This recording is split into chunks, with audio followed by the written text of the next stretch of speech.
côté de la plaque de Mayo Darlé. Tant qu'il y a la plaque, c'est bon.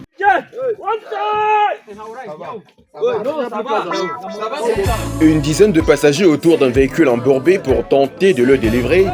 L'image est saisissante, mais presque devenue banale pour les usagers de l'axe Magba-Bandio, en passant par Bankim et Mayo Darlé dans la Damawa.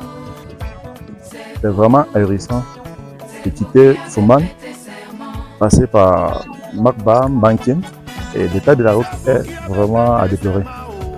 Donc, j'exhorte vraiment les pouvoirs publics à prendre des responsabilités afin que cet axe soit vraiment réhabilité pour le bien des populations de cette zone. Parce que moi, j'estime que c'est un calvaire. Vraiment pour une si petite distance qui pouvait relier Fouman à Ngaoundéré sans passer par Yaoundé. Je pense qu'on doit vraiment réhabiliter cette route afin que les populations de cette zone profitent. Dans la vidéo, ça montre tout. Vous voyez comment la rue est gâtée, la boue. Les voitures calent dans la boue. Il faut pousser, il faut tirer, il faut parfois même payer les gens pour pousser. Quelle que soit la saison, le calvaire est identique et pourtant, c'est une distance d'à peine 153 km, mais où la patience reste le maître mot. La preuve, les plus chanceux arrivent après plus de 10 heures de route, tandis que pour certains, le voyage est très souvent incertain. On a quitté Bagna à 10 heures, hein? 10 heures. Et vous voyez l'état de la route, très très mauvaise. C'est pour ça qu'on est encore ici. Vraiment, quittant de Magua pour Bagna, c'est très mauvais. Donc, tu peux quitter comme ça, tu fais même 2 jours en route. Quittant de Bagna au Magua, c'est que c'est quelques kilomètres, mais on fait 2 jours sur la route. La route est vraiment impraticable. Il faut que l'État nous mette aussi dans le papier. Pourquoi? On souffre vraiment sur la route là. Depuis le matin, on est en route et en plus il pleut. Et la raison est bien connue de tous. Une route transformée en nid d'éléphants et en lac de cratères. Des devantures familiales servant des dessertes de fortune. Peu importe le calibre du véhicule, personne n'y échappe. De jour comme de nuit, la mobilité dans cette localité rurale est à rude épreuve. Un caillou dans la chaussure des automobilistes. La route, ça ne donne pas. Donc c'est comme si on nous aidait à oublier sur la route. Parce que ça ne donne même pas un peu. Comme tu vois, beaucoup de gens ont garé leur béquille. Et c'est maintenant nous qui poussons pour aller. Sinon les autres ont garé même pour attendre la saison 7. La saison pluie comme ça, on n'arrive même pas à circuler. Et pour ceux ayant choisi d'aller au front, rien n'est gagné d'avance. Bien que les montants déboursés soient exorbitants et variant entre 8 et 15 000 francs par personne, les chauffeurs tirent également le diable par la queue à cause des contrôles routiers interminables. On a trop de contrôles. Il y a beaucoup de contrôles même. La route n'est pas bonne encore. Tu vas même 30 km de contrôle. 30 km de contrôle. La route n'est pas bonne encore. Il a fait qu'on a décidé, les passagers paient 8 000 là. On consomme le carburant pour nous faire aller et retour là. 40 000. Bon, il y a des contrôles. En partant, tu payes le contrôle 13 000. En rentrant, dès que tu es dormi là-bas, en rentrant, tu payes 13 000 encore. Donc c'est ça. C'est pour cela qu'il y a trop de contrôles. Le carburant est cher encore. C'est pour cela qu'on a dû notre prix 8 000 là. Si 8 000 là, ça va sortir. Pour certains usagers, le piteux état de ce crançon très sollicité est la preuve irréfutable de l'irresponsabilité des pouvoirs publics face à leur mission régalienne. L'État, il me semble que l'État a oublié la route. Parce que depuis, je peux dire, 13 ans, la route n'est pas encore... même raclée, on n'a pas raclé la route. S'il fallait simplement racler la route, ça va passer. Donc si l'État peut voir, au moins on peut nous racler, au moins racler avant de goudronner, ça peut nous soulager. Mais si on ne racle pas, on est risqué de garer nos véhicules. Si ça continue comme ça. On arrange la route, au moins on ramène même 5 000 ou bien 4 500, ça va aller.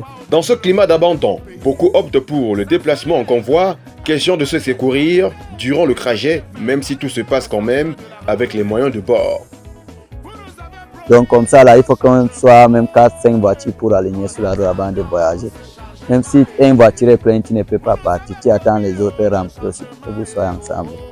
Vraiment, ça ne donne pas. Et nos voitures, on paye la voiture 3 millions quelques, tu viens. Avant, la voiture était un peu moins chère, maintenant c'est cher, tu achètes comme ça, tu ne t'en sors pas. Et s'il n'y a pas ça, on ne peut pas circuler. C'est seulement ça qui circule sur la route. Tu payes ça, tu n'arrives. Si tu travailles la saison, si tu ne peux pas t'en sortir. Une fois l'obstacle franchi, la falaise de Nimbere vous offre un soupçon de gouglan, mais pas de quoi s'en réjouir pour longtemps. Nous sommes ici à l'entrée du Mayo Bagno. Il nous reste exactement 57 km pour arriver à Bagno. Mais déjà, vous avez vu des images assez particulières, des bourbiers, des routes pratiquement intenables et inacceptables au Cameroun, que nous ferons le plaisir de commenter tout au long de ce voyage. Toutefois, la belle verdure est néanmoins signe précurseur de l'immense biodiversité qui vous attend une fois arrivé à Bagno.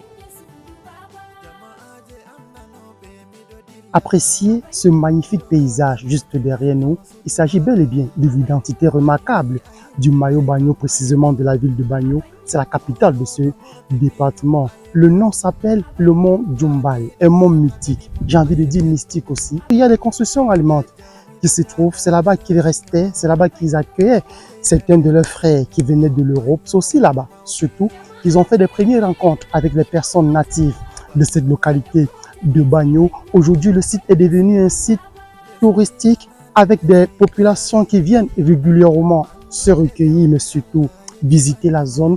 La mairie, la municipalité locale s'est battue avec les petits moyens dont elle a à sa disposition pour aménager le coin, question de permettre aux nombreux touristes qui se comptent ici par centaines chaque semaine, parce qu'il y a quand même certaines journées qui sont retenues ici, comme le jour du grand recueillement.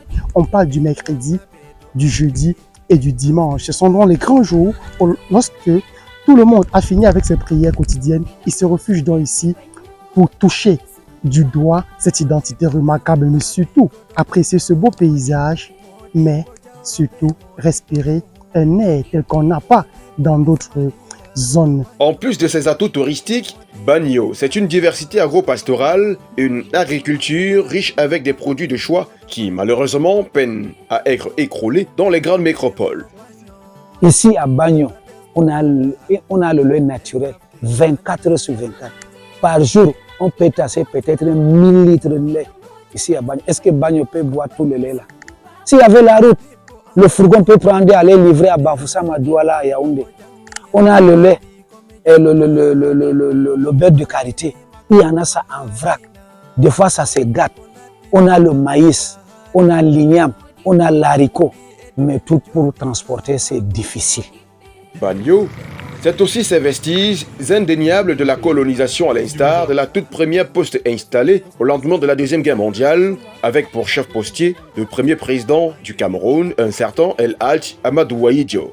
Lorsque Njoya Aruna, le père du docteur Damoundam Njoya, arriva ici pour chercher celui qui pouvait servir d'intermédiaire entre le Grand Nord et les colons qui étaient arrivés et qui avaient besoin d'avoir un ancrage au niveau des communautés, le papa Konaté qui avait reçu Aïdjo, se sentant indisponible parce qu'il avait reçu l'appel de la chefferie pour aller servir son village, dira à Njoya Aruna, vous pouvez dormir tranquille, je mettrai à votre disposition un jeune garçon que j'ai moi-même formé, qui est très dynamique, mais surtout très talentueux. Ce jeune garçon avait dans son bureau ici, c'était bel et bien feu président El Hadj Amadou Aïdjo, celui qui sera donc mis à la disposition du sénateur Njoya Aruna, qui lui le présentera aux Français, suivra la conférence de Fumban et toute l'histoire. Vous la connaissez. Et en plus, le chef-lieu du département de Mayo Bagno est considéré comme le carrefour des affaires, car partage 40 km de frontière avec le Nigeria, première économie d'Afrique. Une proximité stratégique et historique avec les régions de l'ouest, du centre et du nord, sans compter d'autres pays ouest-africains. Mais comment comprendre un tel isolement, si ce n'est la preuve irréfutable de la malgouvernance associée d'une bonne dose de cécité sur des enjeux liés au développement local? En attendant la route, les vaillantes populations de cette localité d'environ 150 000 âmes peuvent néanmoins s'abreuver au pied du mont Djumbal. Dans des villes qui étouffent, dans des grandes métropoles où il n'y a plus toujours des espaces pour se ressourcer, eh bien, le Mayo Bagno et surtout les pieds du mont Djumbal sont destinés à cela. Depuis les pieds du mont Djumbal, dans le Mayo Bagno, précisément dans la ville de Bagno, nous sommes en très très bonne compagnie. Samira, Abdoulaziz, Suleiman, Mohamed Change pour le groupe de presse Le Mérite.